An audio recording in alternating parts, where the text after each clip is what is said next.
प्यारे दोस्तों, ईश्वर की आत्मा का कहना है, यानी ईश्वर का कहना है, यदि हम ईश्वर के नियमों पर चलेंगे, ईश्वर ने जो नियम दिए हैं, जो कायदे कानून दिए, जो विधियां दिए हैं, जो 10 नियम दिए हैं, यदि हम ईश्वर के सारे नियमों पर, कायदे कानून पर चलेंगे तो हम धन्य धान से भरपूर तो होंगे।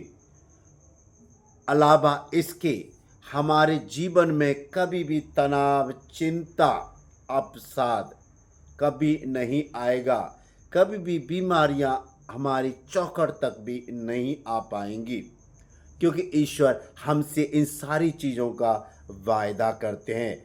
ईश्वर हमसे वायदा यहाँ तक करते हैं कि तुम्हारे सोचने से पहले, तुम्हारे मांगने से पहले मैं जानता हूँ कि तुम्हारी आवश्यकताएं क्या हैं। तुम्हें दिन प्रतिदिन के जीवन जीने के लिए किस चीज़ की ज़रूरत है।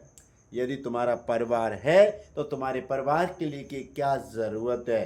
तुम्हारा पति है, पत्नी है, तुम कितने पढ़े लिखे हो, तुम्हारे शैक्षिक योग्यता के आधार से मन मुताबिक ईश्वर कार्य भी प्रदान करता है। ईश्वर की आत्मा हमको अग्रसर करती है कि हमारे जीवन में, हम अपने जीवन में ईश्वर को मानकर आगे बढ़े, जिससे कि यहाँ आने वाले समय में अपनी योग्यता के आधार से हमें अपना काम मिले और कोई भी हम कार्य करें उस कार्य में हमको हमेशा सफलता मिले। क्योंकि बुद्धिमान लोग ऐसे होते हैं, ये कहा गया है, बुद्धिमान लोग कभी भी सोना, चांदी, धन, संपत्ति, कोठी, बंगला नहीं मांगते। वो मांगते हैं ज्ञान, बुद्धि, विवेक, जिससे कि उनमें सोचने की शक्ति आए, क्षमता आ जाए और न्याय करने का उनके मन में बहुत सारे प्रश्न आ जाएं। तो यहाँ पर एक छोटी सी कहानी है प्यारे दोस्तों। एक राजा हुए हैं, राजा सुलेमान, यानी किंग सोलोमन। शायद ये कहानी आपने ज़रूर सुनी होगी, ज़रूर पढ़ी होगी। ये कहानी धर्म ग्रंथ से है। तो जब राजा दाऊद के बाद राजा सुलेमान को राजा बनाया गया तो उनकी उम्र ज़्यादा नहीं थी। वो सोच रहे थे मैं तो इस योग्य भी नहीं हूँ कि मैं इस बहुत बड़े देश का कैसे राजपाट संभालूंगा, जनता पे कैसे राज करूंगा, मुझे कुछ नहीं आता। जब वो ईश्वर के मंदिर गए, ईश्वर से प्रार्थना करी, उन्होंने ईश्वर से प्रार्थना करके, हे ईश्वर, मुझे सोना नहीं चाहिए, धन संपत्ति वैभव नहीं चाहिए, मुझे ज्ञान, बुद्धि, विवेक दीजिए, जिससे कि मैं तूने जो मुझे राजा बनाया है, तूने जो बड़े देश की जो मेरे पास जिम्मेदारी दी है, उस जिम्मेदारी को मैं ठीक प्रकार से निभा सकूं, और तूने मुझे जो प्रजा दी है उस प्रजा को मैं ठीक प्रकार से देखभाल कर सकूं। मेरे राज्य में कोई भी कंगाल ना हो, कोई भूखा ना हो, कोई बीमारी वाला ना हो, कोई अपाहिज ना, कोई बेरोजगार ना हो। ईश्वर ऐसी शक्ति मुझे दीजिए। तो ईश्वर ने बोला, ईश्वर यह सुनकर बहुत प्रसन्न हुए, राजा सुलेमान की इस प्रार्थना पे बहुत प्रसन्न हुए। तो ईश्वर की आत्मा ने, भगवान ने राजा को ज्ञान दिया, बुद्धि दी, विवेक दी, प्रज्ञा दिया, सब कुछ। इसके साथ साथ ईश्वर ने उसको, उसके राज्य को सोना, चांदी, धन, संपत्ति, वैभव से भी भर दिया। हाँ प्यारे दोस्तों, ये संक्षिप्त कहानी हमको यही सिखाती है कि हम अपने लिए कुछ ना मांगे, दूसरों के लिए मांगें, जिससे कि यदि दूसरों का जीवन बनेगा, हमारी प्रार्थनाओं के द्वारा ये दूसरों का जीवन बनेगा, तो हमें भी खुशी रहेगी। कहने का मतलब यह है, हम जहाँ भी रहते हैं, यदि हम भरपेट खाना खाते हैं और हमारे पड़ोस में कोई भी भूखा है, प्यासा है, लाचार है, बीमार है, परेशानियों में है, और हम कुछ भी ध्यान नहीं देते, तो हम ईश्वर से कैसे दावा कर सकते हैं कि ईश्वर मुझे ज्ञान दीजिए, बुद्धि दीजिए, विवेक दीजिए।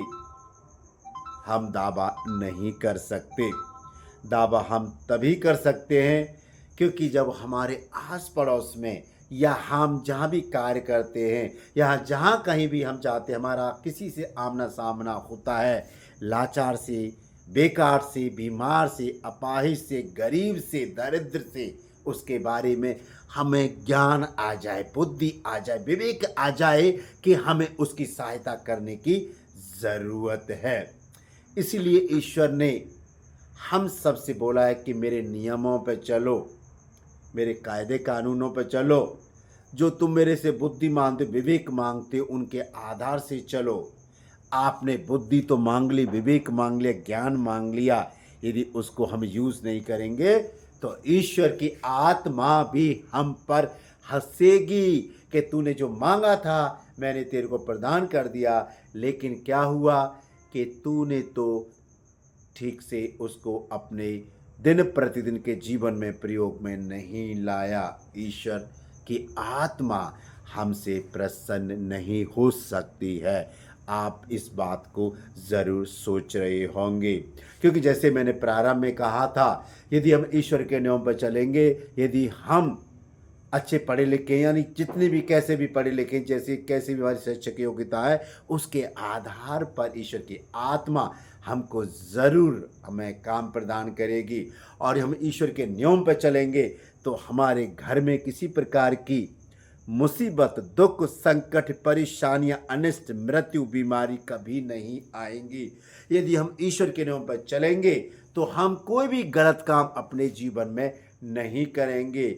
हम हमेशा दूर रहेंगे चोरी से, डकैती से, व्यभिचार से, दूसरों को नीचे गिराने की गंदी सोच से हमेशा दूर रहेंगे। और हमारे दिल में तो यही आएगा, जितना हो सकता है लोगों की मदद करो, क्योंकि सारे इंसान बराबर हैं, न तो कोई छोटा न कोई बड़ा। हाँ, इंसान का कद कांटे अलग हो सकता है, रंग रूप अलग हो सकता है, चेहरा अलग हो सकता है, लेकिन ईश्वर ने जो बनावट बनाई है इंसान की, स्त्री हो पुरुष हो, वो सभी लोग बराबर होते, समान होते ईश्वर की नज़र में।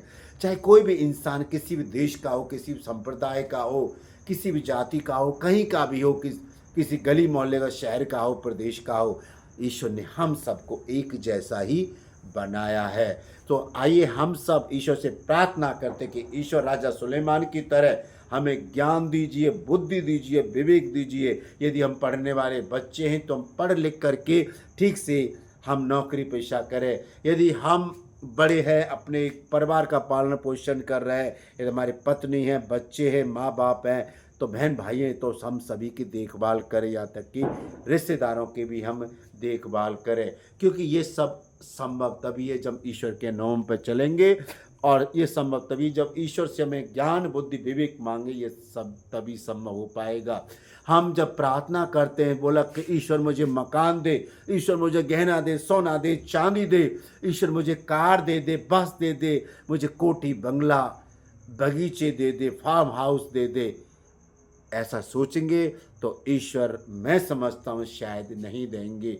देंगे ज़रूर, क्योंकि जैसे हमारी जो भी, हम सब की जो भी हमारी व्यक्तिगत दिन प्रतिदिन के जो चाल चलन होते हैं, उसको ईश्वर सब देखते हैं।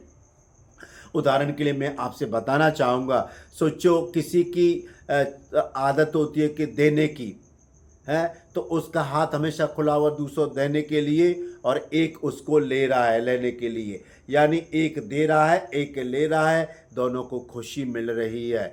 उदाहरण के लिए कि मेरी आदत है लोगों को सहायता करने की, और मेरे पास पैसा नहीं, तो ईश्वर की आत्मा भी सोचती है पैसा कहाँ से लाएगा, इसको भी कहीं कहीं से दो, तो मेरे पास पैसा आएगा और मैं लोगों की मदद कर पाऊंगा। यदि ईश्वर से हम ये मांगेंगे कि केवल है ईश्वर ज्ञान, बुद्धि, विवेक धोना, इसके अलावा मुझे सोना, चांदी, धन संपत्ति दीजिए, जिससे कि मैं अपने परिवार का ठीक से देखभाल कर सकूं।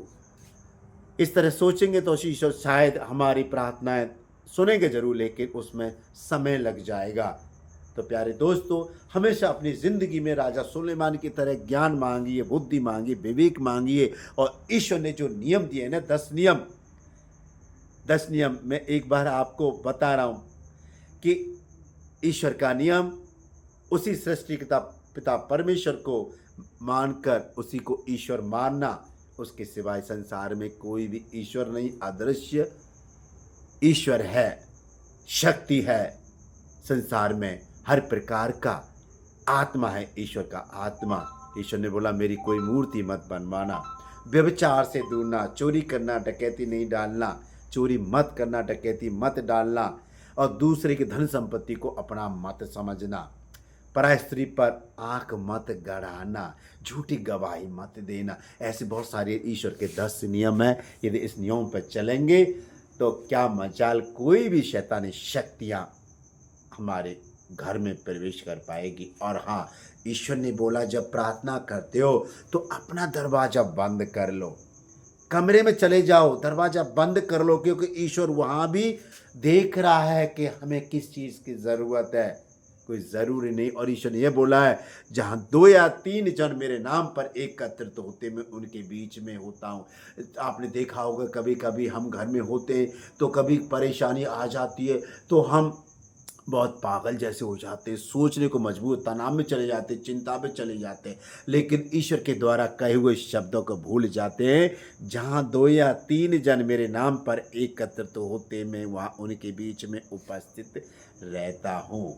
तो ईश्वर की उपस्थिति को पहचानने की ज़रूरत है प्यारे दोस्तों।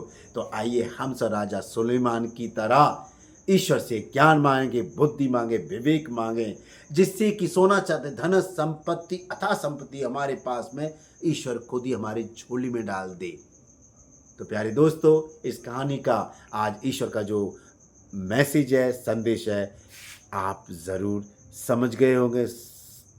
ऐसी में आशा करता हूँ, भरोसा और विश्वास करता हूँ ईश्वर आपको आशीष दे।